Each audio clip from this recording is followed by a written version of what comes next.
The broadcast is now starting. All attendees are in listen-only mode.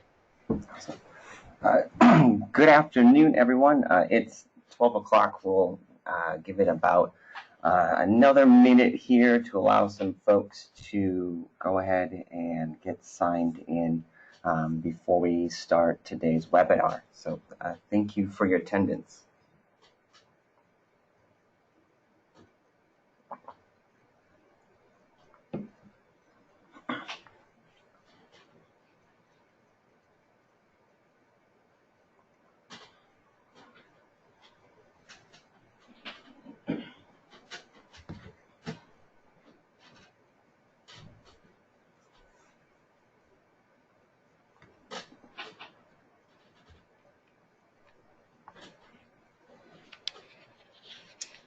Okay, great. Again, thank you for attending today's webinar on sexual assault prevention and intervention. My name is Cody Rother. I work at Butler University, and I serve in the role of the Assistant Dean of Students. A member of the North Dakota chapter, graduate of '09, and have been volunteering for the fraternity in a variety of roles really ever since. So excited today actually to talk with you all about this topic. It's an important topic to I think have as it is with regard to our young men on our campuses across North America. And then particularly with this month being Sexual Assault Awareness Month. So happy Denim Day to all those that are here in attendance today. And so I thought it'd be helpful to start with a little bit about my background and my experience. So as I mentioned, went to the University of North Dakota and did both my undergraduate and master's degree there. Did undergrad in sociology and then got my master's in higher education, student leadership while there, focusing on programming and kind of like night crisis response. Moved over to Virginia and worked at Roanoke College, primarily in residence life and housing. And it was in Virginia at Roanoke where I actually started and began doing investigations for Title IX complaints that the college received, and really kind of began my path to where I ended up today. Spent 5 years at Roanoke before moving to Indiana at IUPUI, where I continued to focus on doing investigations for personal misconduct, organizational misconduct, and sexual misconduct as well. And this year, I moved to Butler University, where full-time I spend doing investigations for sexual misconduct. And so at this time, it's kind of my full-time role. And really for today, we'll be spending and discussing kind of from a campus perspective with regard to sexual assault prevention and intervention. And so why this topic matters. So these statistics are actually provided by RAINN. And what I think it talks about and highlights is that college students are at the highest risk. They are the highest risk group to be victims of sexual assault, with that age range between 18 and 34. Of all reported sexual assaults that take place, 54% are within this age range. So it's a large number of individuals, particularly on college campuses as well. And I think what it also shows is that women are most often the victims and survivors of sexual assault and sexual misconduct. But I think it's important to highlight that men are as well victims of sexual assault. And so in one of every 10 rapes that do take place, the male is the victim. It's very underreported from males to report that they have experienced this.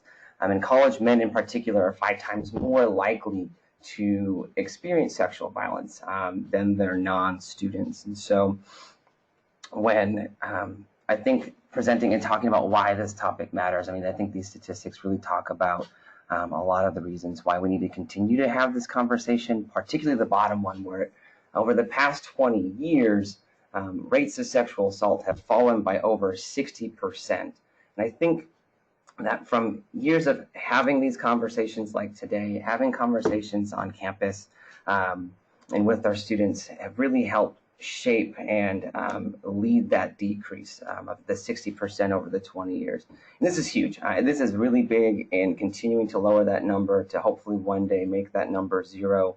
And so within higher ed, we have a lot of compliance that we have to follow. And I think it's important to kind of understand some of the background about why colleges and universities do what they do with regard to reports of sexual misconduct. So Title IX was passed in 1972. And initially, it was thought that within 5 years it would roll off the books because they felt that at the time that they could end all sex and gender discrimination on campuses. Clearly, it's still a topic that is wildly discussed today, and so that 5-year goal may have been a lofty one. I think what's interesting with Title IX is that if you were to ask folks 20 years ago or so what they understood Title IX to be, they would have likely related it to gender equality. So what allows fraternities and sororities to be single gender, funding and opportunities for organizations, athletics, particularly on campus. But if you were to ask students and professionals today what they understand or how they identify Title IX, what you're likely going to hear is that they identify it with sexual misconduct on campus. And possibly the Title IX office. And so there has been a shift over the past few decades in kind of the identity as to what Title IX is. And it covers both. Title IX is really set and aimed to end all sex discrimination on campuses in a variety of ways. So the Department of Education's Office of Civil Rights is specifically responsible for enforcing Title IX, and over the past couple decades, they have been sending out what are known as Dear Colleague letters, which provide guidance and how to be compliant with Title IX. And this is something that you've likely seen most recently in the media from the current administration and working on publishing some new guidance. What this administration is doing a little bit differently than some previous administrations is going through what is known as a notice and comment period, and afterwards, and when the comments are reviewed and what is passed through is enforceable by law. And so this is something currently that colleges and universities are watching very closely because it can have a great deal of impact on the way that sexual assault is managed on campus, and both on and off campus in particular. The second I think is important to highlight is the Jean Cleary Act. The Jean Cleary Act is what requires colleges and universities to report certain types of crimes that happen on or near campus. And so this must be accessible on the university or college's website. October 1 is that deadline in higher ed. And so it also requires colleges and universities to send out notifications to the campus community when there is a risk of harm to like the employees, the faculty, staff, and students on campus. And so students and faculties and staff and employees will receive phone calls, text messages, or an email letting them know about the information as it relates to the crime, particularly the time, date, location, and nature of the incident. This is something when I know that I speak with parents and folks outside of higher ed that work with organizations on campus to check out, to get a sense as to what are the types of crimes, what's the nature or the climate of that local college or university. Additionally, students have the ability to add additional phone numbers or email addresses typically. And so if someone were interested in receiving those notifications, they would need to have someone who has a university ID and password to add their email or phone number. And so, and it can be quite helpful to know kind of what is being reported and where it's being reported in terms of supporting our students on campus. And so VAWA. VAWA is the Violence Against Women's Act, and it's an amendment to the Clery Act. What VAWA specifically identified is that it added 4 additional crimes that need to be reported, and that's dating violence, domestic violence, sexual assault, and stalking. And so that added into the Clery Act in terms of what colleges and universities need to report and include in their crime statistics, which really leads down to the term, so mandatory reporter, and that's broken up into really 2 categories. Title IX talks about responsible employees, and the Clery Act talks about campus security authorities.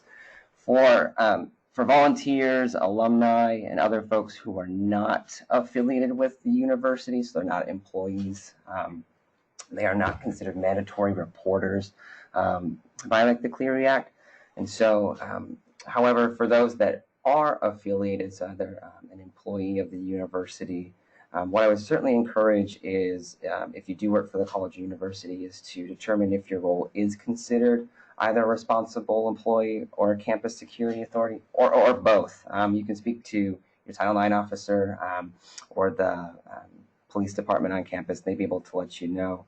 But really what this outlines is that most employees are responsible for letting the university know when certain crimes, and particularly with sexual assault, have been reported to them. And so they may need to report to the Title IX office, the Dean of Students office, depending on what has been shared with them. And additionally, education. So some of the requirements from like Clery and VAWA and Title IX are really focused on is that colleges and universities are required to provide year-round education to its students on sexual misconduct and sexual assault. Sexual misconduct is really the umbrella term that covers a lot of aspects, such as like sexual assault, stalking, sexual harassment, etc. So if I use those terms just to kind of understand the terms that are being used. And so, and like I mentioned, so like the statistics have shown that there's been a drastic decrease in instances of sexual assault. I think part of that is the great deal of education that is being provided to our students on sexual assault and consent. All first-year students are required to receive education. A lot of times it is during their summer orientation meetings, similar to Greek Life EDU. Many universities utilize an incoming survey for our first-year students to take that talks about drugs, alcohol, and sexual assault and consent. This is a topic actually for the Regional Leadership Academy in Chicago that I recently presented on for our students, and speaking with them about this topic, sexual assault and consent.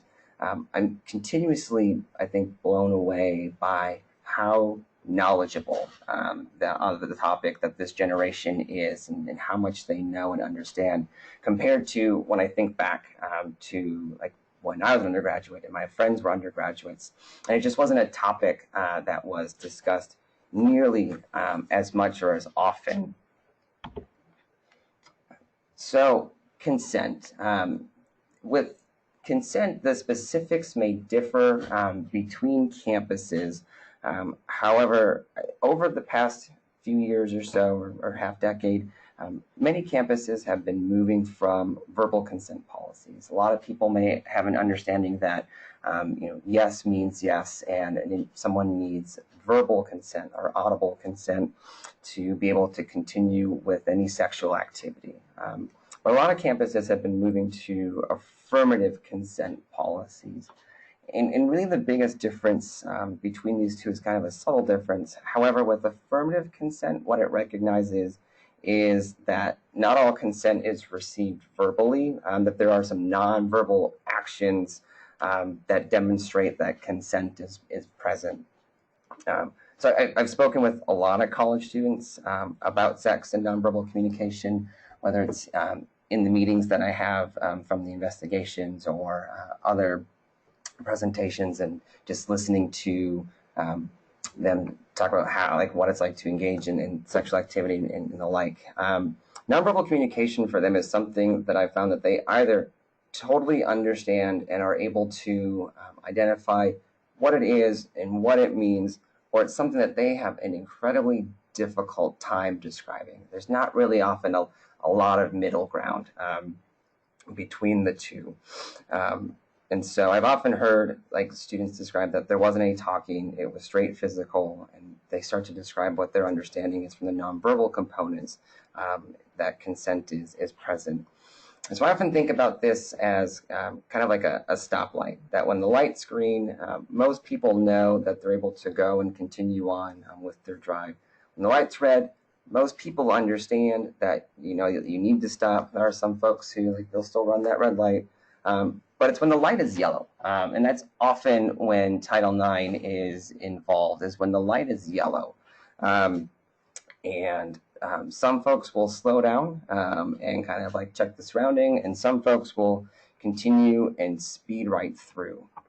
And so I think that this in particular is an area that we can do a better job at teaching men, or especially our young men on campuses, is to read the stoplight, to really look at the signals and slow down a little bit before moving on to ensure that continual consent is there. And so some typical aspects when it comes to the definitions that may be on your university, and that's something that I would really encourage, is for folks to know what the policy is on their specific campus. But some typical aspects is that it's freely given, is that there's not coercion, someone isn't threatened into saying yes, or they're not forced into consenting. That it's reversible, so consent can be withdrawn at any time from both parties. And when consent is withdrawn, it needs to stop in a reasonable amount of time. It needs to be informed, and so you may have heard, and our students certainly may have heard, the term incapacitated. That's often the threshold used to determine whether or not consent was present. But really what that means is whether a person is able to understand the who, what, where, when, why, and how of a situation. This is often impacted by drugs and alcohol. I think most often when consent is the issue at hand, drugs and alcohol is often in play, and can have certainly an influence on their ability to make informed decisions on whether or not to consent to sexual activity. So I think when speaking with our young men, we certainly want to encourage them that if they are going to engage in sexual activity, particularly with someone that they haven't engaged in sexual activity with before, that it's done so in a sober manner. It certainly allows individuals to, I think, better read that stoplight, better understand the who, what, where, when, why, and how of a situation. And then lastly, specific. It's specific to an act and a specific act and a specific time. And so someone could be giving signs that they are interested in engaging in sexual activity at like 7 o'clock at night, but that does not mean that at 7:05, 8 o'clock, 9 o'clock, etc., that they are still consenting to that sexual activity later. And so this is an important area that I find important to speak with our college students, and in particular with our young men, is about continuously checking in and continuously checking in kind of on that there is a green light present. And if it's turning yellow, to slow down and to start asking, have some conversation, ask some questions, engage some of the other signs that may be present. And so with this, I recognize that I'm often referencing teaching things to or helping our young men understand. And part of that is that the statistics talk about and show that the majority of sexual assault victims are women, and the majority of sexual assault perpetrators are men. However, not most men are perpetrators of sexual assault. And I think that's important to also highlight. And on a campus, a college campus, the two terms that students will most often hear is complainant and respondent. And so the complainant is the person who has typically filed the report alleging that an instance of sexual misconduct has taken place. And then the respondent being the individual who is responding to that report, the one that has been alleged to have engaged in some form of sexual misconduct. And so with prevention, I think this is an area that college campuses have been doing a lot better in over the past decades. And I think that the statistics continue to show that when we have that incredible decrease over the past 20 years, that a lot of work and effort has been from some of our college campuses. And so many campuses have task forces that often involve faculty, staff, and students. And these task forces, a lot of times, are planning events on college campuses for education around sexual misconduct and sexual assault. So this month in particular, again, being Sexual Assault Awareness Month, quite likely a lot of your task forces on campus have been working diligently to plan events to make sure that they're well advertised so that students can participate. Some of those events are like today is Denim Day. There's also things like Take Back the Night. There's other presentations that are certainly held on college campuses. Again, there's the mandatory education, is that universities have to continuously provide education throughout the year to all of its students. The government has said that it's not enough to have a one-off, like your freshmen have come in, you've educated them, and now for the next 4 or 5 years, they are sexual misconduct masters, that they know everything there is to know. That there is a requirement to have continual education throughout the year for all of our students, and to be able to demonstrate that as well. And that's something that is required to be put into the Clery report that colleges and universities publish as well. Title IX staff. Title IX staff have been a requirement for quite some time now, I think dating back to 2001 when some of the guidance came out on from the OCR on handling instances of sexual misconduct. And so since then, colleges and universities are putting a lot of, I think, resources into the staffing model for Title IX. So each campus is required to have a coordinator, like an individual who specifically their job is to manage the process. They may also have like deputy Title IX faculty as well, investigators as well that are related to that. I think also another area that we're seeing an increase in are campus advocates. And so it's becoming, I think, more common for campuses to employ someone who is typically an advocate for someone who has experienced sexual misconduct in some form. And I think that's a trend that we're seeing across campus, and they'll do some additional programming as well. And then additionally, new student and new staff orientation. So it's required for our new student orientation. And in the past few roles that I've had in moving, it's been a part of the new staff orientation. It's one thing, I think, to educate our students on the topic, but it's another that we need to make sure that we're doing to educate our staff so that they know what their responsibilities are for reporting instances of sexual misconduct that they are aware of. From a Delta Upsilon perspective, what I can speak to is from the experience that I've had personally. It is a session at our regional leadership academies that has talked with our young men on sexual misconduct and how they can be a part of the conversation and preventing sexual misconduct or intervening as well on campus. And so it's part of the Building Better Men retreats, and so that's a relatively newer program for our chapters. Any chapter is welcome to request a Building Better Men workshop. It's typically held on a Friday or Saturday. It's about a 8-hour day or so with a variety of topics, really working on building stronger brotherhood. And part of the conversation does cover sexual assault prevention, particularly as it relates to the membership outcomes assessment.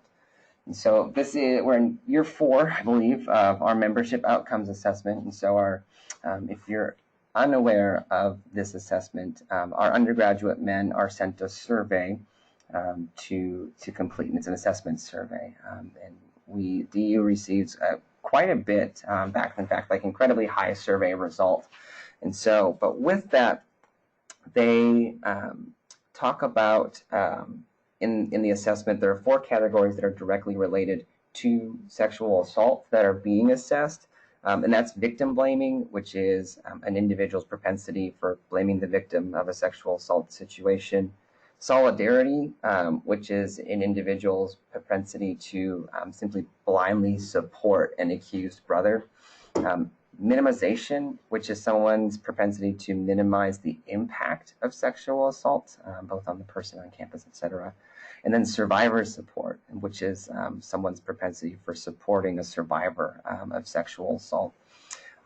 This data it's given to our young men in a variety of ways. It's at President's Academy. The current presidents received it during RLA. It's something that's spoken with and I believe given to them as well. If they host a Building Better Men retreat, it's certainly talked about there.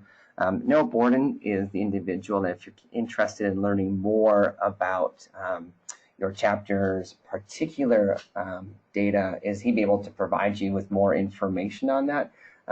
If this is something that they have not talked to you with or spoken about, I would certainly encourage speaking with the chapter president. Should be in the know as to what they're aware of when it comes to their membership outcome assessment. And so I think also, like, what can the chapters do? I think the chapters can do quite a few things when it comes to preventing sexual assault and intervention for sexual assault, both on campus and within their own chapter at the events that they are holding. One, I think, is for bystander intervention training, is teaching our young men how to intervene, how to notice signs and kind of have that brave moment of being willing to step in and say something when they notice something. I think that goes almost hand in hand with conflict training. Data shows that our current generation is not skilled at managing conflict. And so simply by asking them to intervene can be a tall order. And so I think conflict resolution, difficult conversation, trainings and workshops, things like that on that topic can certainly also go a long way. And that's something that I've certainly seen over the past few years in my role in student conduct, is a lot of times students are talking about that they just didn't know how to have a hard conversation with someone, how to intervene, step away, or what have you. I think additionally with the conflict component is that I've seen that pop up in kind of a specific form, which I think could also be an interesting thing that chapters can do, which is to provide opportunities or trainings or discussions on how to handle rejection appropriately. In a number of ways, I've heard young men describe that their response to being rejected as either taking it kind of as like that invitation to try harder, things that they've seen in the media or in movies, that if you're kind of like your moves or what have you are kind of turned down, that is more of this is kind of a cue to try a little bit harder, try something else, try something new. And I've also seen it as and described kind of more along the lines of a moment of embarrassment and really not knowing how to process through that embarrassing moment. With the latter, when folks have typically described that it's been embarrassing, often what I've seen is that come up through cases of stalking, and not kind of like what you think of with the movie component, where it's some weird person in a trench coat behind a bush with magnifying glasses, but more along the lines of, I didn't know how to respond to it, and so I wanted to know why, and so I continuously sent them text messages all day, or I posted on their social media several times for several weeks, even after being told to stop. I just wanted to know why. And so I think that can potentially go a long way, is having some conversations around that. And then also, like, as I mentioned, the membership assessment data gives them really great insight as to what is the culture of that specific chapter. What are some areas that may create an environment that we may not be as strong as, supporting survivors or preventing sexual assault or misconduct from taking place on campus. And so I think that the membership outcomes data can certainly give some cues as to what are some areas to focus on and to provide our young men within those chapters. Also on it, there's like a small synopsis or assessment of like specific areas of growth and suggested ways to make improvements in those areas that could be grown in. And so intervention. So intervention from a campus perspective really kind of starts with the immediate action. And so once a report is received, the university has a responsibility to respond promptly and effectively to the allegation. So this doesn't always mean that an investigation will take place. However, the university has to be able to demonstrate that they've responded to the report to end the sexual harassment, to prevent its reoccurrence, and other things as well. And so, but if a student were to come in, there's always a possibility for interim measures. And these can look in a variety of ways, but they need to be equitable between the respondent and the complainant. That's something that the past administration and definitely the current administration has pushed on quite a bit, is for the process to be equitable for both parties. And so interventions can include like mutual no contact orders. That's both directly and indirectly. So they can't have a friend communicate on their behalf, for example.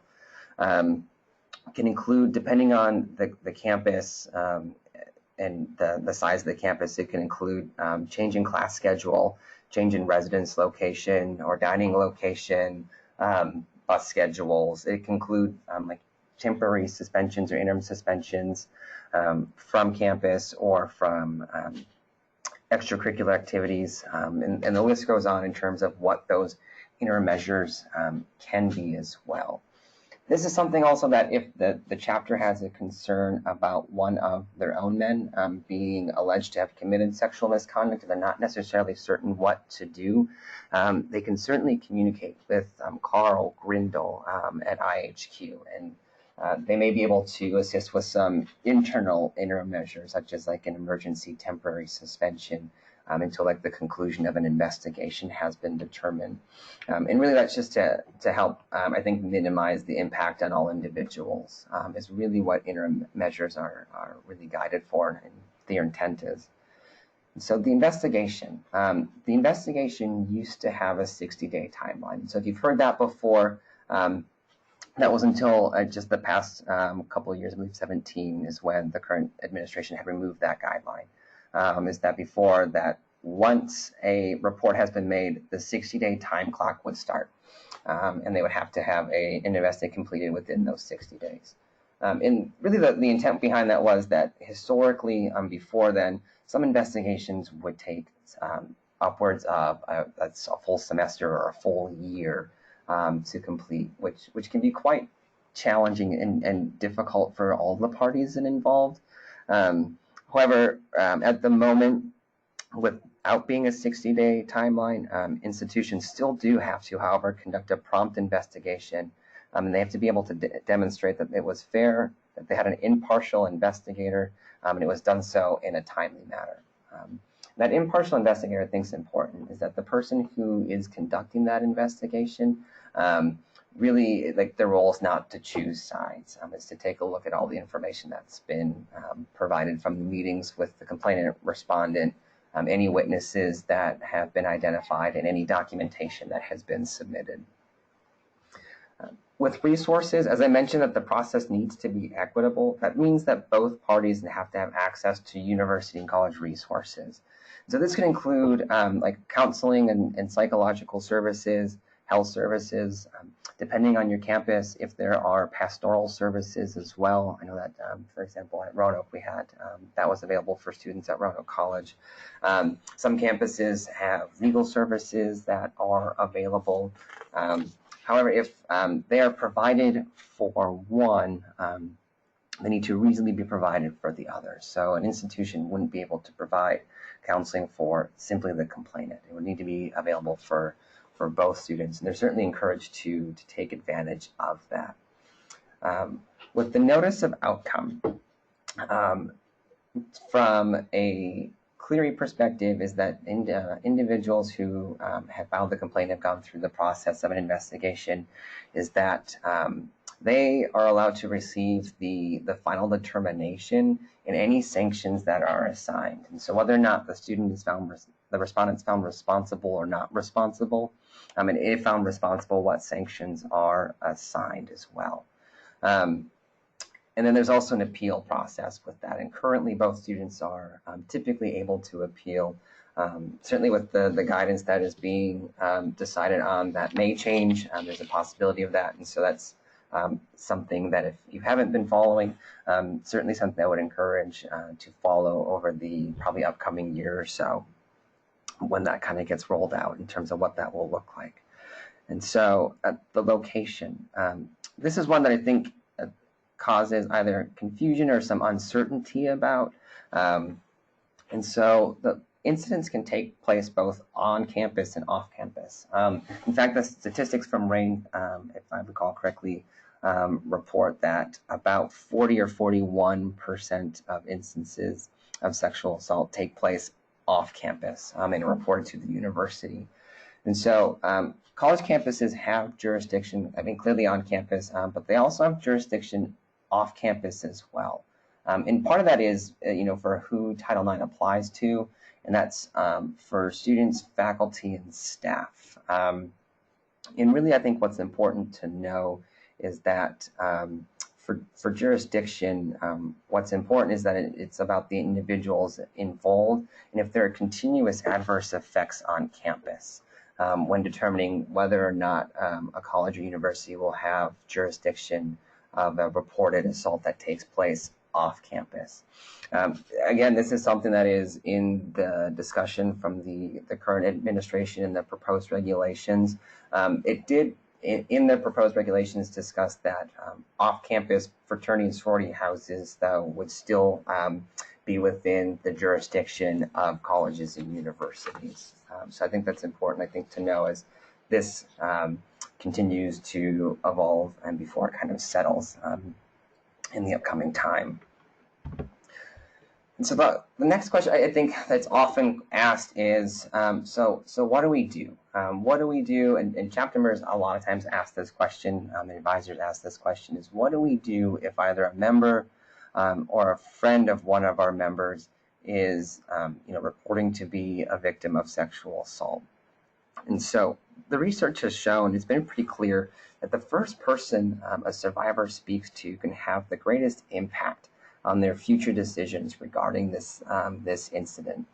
And so if they are, they share something and they are met with a slew of questions about, why did you do this? And how come you weren't here? Or why didn't you call me?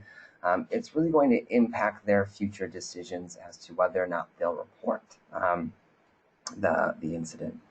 And so probably the best thing that someone can do if someone has shared their experience with them is really to start by believing them. And this, I think, can be as simply as, someone discloses this to you and you say, I believe you. I think that by the sheer notion that that chapter member or you were the first person, one of the first people that they spoke to, speaks greatly to the relationship and the trust that person has. And starting with believing them can really help continue that trust and for allow that, I think, to trust the guidance that you may be able to help provide. And so survivors often may be experiencing a lot of self-doubt or self-blame for what happened. And so in questioning what they've shared can further cause and really further them in their self-doubt and self-blame when it comes to these reports. I think second is listen.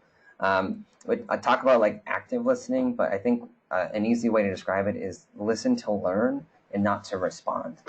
And really what I mean by that is that if we're listening to provide a response, and often that's a natural inclination, is you want to provide say the right thing and respond to what they're saying. But when we're doing that, we're formulating our own thoughts and not really fully listening to the rest of what they are saying or really paying attention to what they're sharing. And so when we're listening to respond,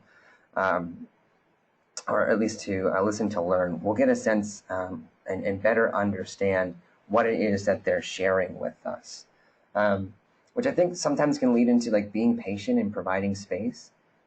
is that silence can be loud, is often what I describe it, is that those few seconds or few moments of silence can just be the most difficult thing, particularly when someone has shared something like an incident of sexual misconduct or sexual assault with you. Um, Sitting in silence can be really uncomfortable and hard to do. However, sometimes it can be the best thing to do, is that it allows the survivor, they may be trying to formulate their thoughts, or really come to terms with what may have happened to them and a lot of other things. So giving them space and providing a little bit of silence, and being patient can really go a long way. So that when you do provide kind of like a response or speak with them, is really empowering and encouraging. A lot of times in instances of sexual misconduct, there is a feeling of loss of control. So telling someone what to do, or how to do that, or where they should be going, can really, I think, be challenging and take away that sense of power, and that sense of control that they already may feel that they have a loss of. And so at times, I think asking simple questions, like simple yes or no questions, can go a long way. If it appears that they're able to give a little bit more of a full bus, like a robust response, some open-ended questions can be helpful. The biggest thing I would probably stray away from is why questions, particularly because when we're asked why, oftentimes we feel like we have to defend ourselves, and defend our decisions, and really kind of provide that. And so, and with that, when we're trying to encourage and empower them, what we don't want them to feel like is that this was their fault, that what happened to them was because of something they did, particularly. And then I think what's important to highlight is that there's really no right way for a survivor to react. Some may be sobbing and like out of control, and there's no way to help calm them down. Some may be incredibly logical, or seem as though they are upbeat. And simply because someone's not crying or doesn't want to be touched or what have you, doesn't mean that something hadn't happened. Which is why I think it really reinforces the idea of to start by, or at least start with believing. And so if a member is accused, some things that I would certainly encourage is what I call communicate up, not out. Rumors are really easily spread. And with situations like this, that's something that you certainly don't want, is a rumor mill to kind of start. What I've often seen, or at least have seen in a few instances, is when chapters and individuals have communicated out to the rest of chapter, is that they start getting in protect this castle mode, and they pull up the drawbridge and they start excluding the other person and really making them not be able to fully participate potentially within the campus community. That's, I think, often when some victim blaming behavior can take place. That solidarity component of simply blindly believing the accused individual without trying to seek further information. And so, in communicating up. So hopefully, they may reach out to you for some suggestions or some guidance. Certainly would encourage that, if it felt it appropriate, to reach out to Carl within IHQ to talk further, kind of about how the chapter could go about handling a member being accused. And again, because as it relates to some of the inner measures that they're able to provide, including that emergency suspension if needed. And so what I would encourage also is to encourage them to, I wrote here to speak with family, but really to speak with someone in their support network. Family's not always in someone's support network, and so someone that they feel connected to, or that they have a strong connection with. This can be a stressful process, an incredibly stressful process for a respondent. And so having someone that they can go to and speak with, both about the process, about their involvement or not involvement with the incident, really help them, I think, put together from their recollection, what they're being accused of and what may have happened, to formulate some of those components. So that way, when they are invited to meet with the investigator, that they kind of already have a sense of, their involvement in what may or may not have taken place. And so the other part, as I mentioned, right, is resources. I could not stress enough the encouragement of our students, especially if they're named as a respondent, to utilize either university resources or off-campus resources, particularly when it comes to health and counseling. Being able to have someone to talk to can, I think, really go a long way. And typically, for counseling centers and most folks in health centers, they're what are known as like confidential employees, and so information that's shared with them typically, if they're labeled as a confidential employee, they don't have to report out what was shared with them in those sessions. And so certainly a respondent would be able to utilize that resource to fully be able to process everything that they're going through or feeling kind of like in those moments. Knowing the Title IX process, one of their first meetings, they'll be given an overview of what that process is. But honestly, it can be a lot to, I think, digest right away. So know what are the steps along the way, like what are their rights, particularly throughout the investigation, who's allowed to be their advisor or support person, how long, what's the timeline typically look like, when and how are they able to submit further information, and then they will specifically receive the specific allegations as well. And so knowing those definitions from that college or university campus as to what have they been specifically alleged to do and what's the language within that. And then I think lastly, it's important to know that there may be multiple investigations. Depending on the location, there could be an investigation from the Title IX office. It can have been reported to local authorities, so there could be an investigation from like the city or state, and they may run concurrently. The biggest difference is that the city or state is investigating crimes while the university is investigating policy, and sometimes they don't line up. Like Indiana's, I think, a great example of that is that so rape is a crime, and in Indiana, force must be present. And if it's not, you wouldn't be found guilty of that crime. And so force can be a component of sexual assault. And so I think for them to know kind of that is a possibility. And if there are multiple investigations going on, for them to keep, I think, a pretty good set of personal notes of who has contacted them and when they were contacted, and then what was the information within that contact, I think really kind of helps separate and delineate the two, so that they're prepared to participate in potentially multiple investigations. So for some resources, It's on Us, it's a national program.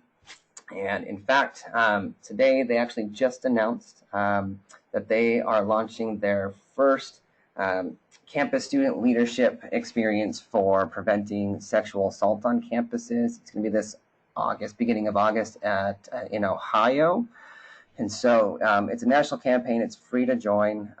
And I think it's pretty cool that they're going to be starting to do some student leadership conferences as well. Some local victim advocate organizations. And so for members that are victims and survivors, or for their friends that are, knowing what the local resources are on campus, a lot of times what they're able to help provide is assistance with the legal system. And so if it's setting up a no contact order through the city, if it's going through, actually filing a report with the police department, a lot of times they're very familiar with kind of the ins and outs of how to navigate the legal system. RAIN it's a national organization that collects a lot of data and statistics, which I think can be helpful to know and to be familiar with, particularly to help, I think, stop or like reduce the rape myths that are out there. Is knowing the information can really help reduce some of the myths that are out there. And then campus.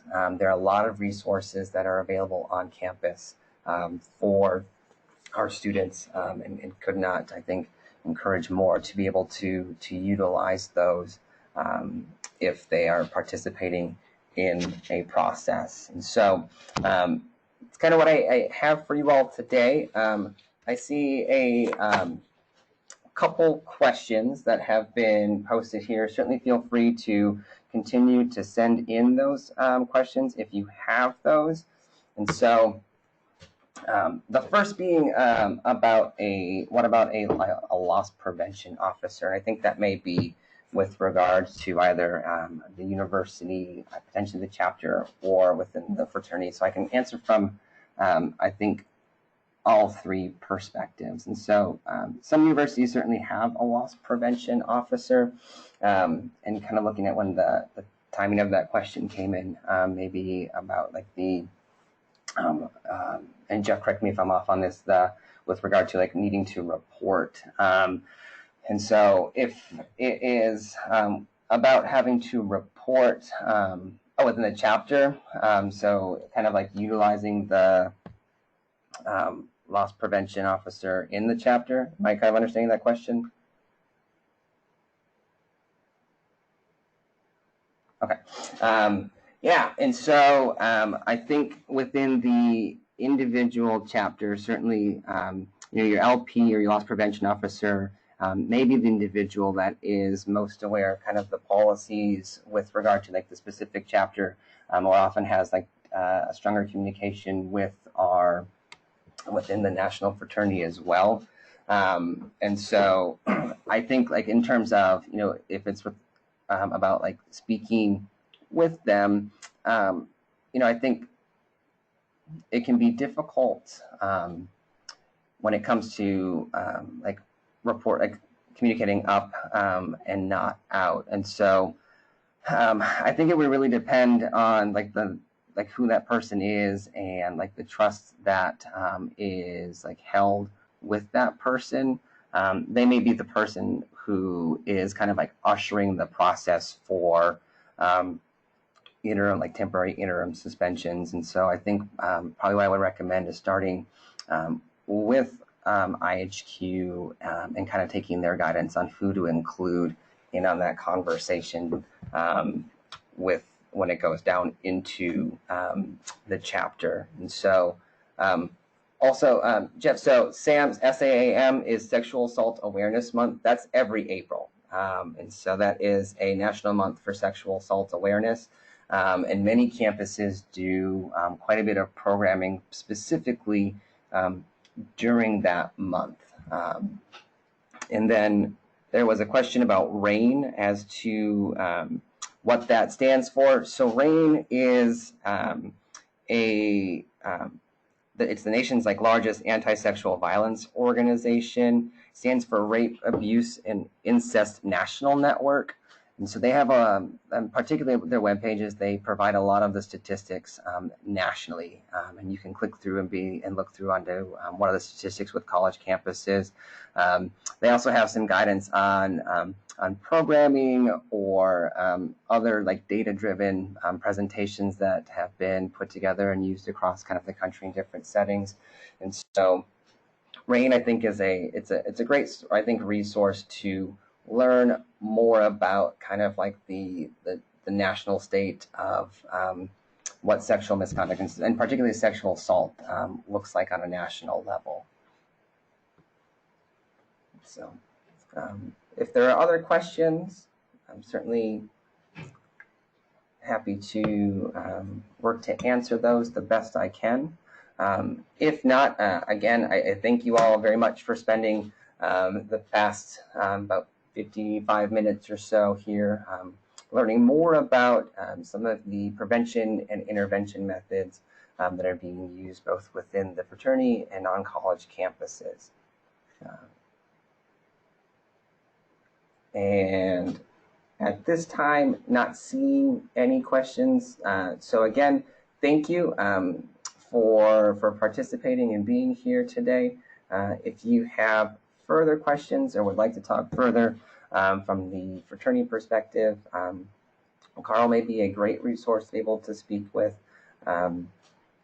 or certainly would be welcome to give me a call. And with my office number, I'd be certainly happy to chat with you a little bit further, which would be 317-940-9570. And otherwise, hope you have a great rest of your day today. So thank you.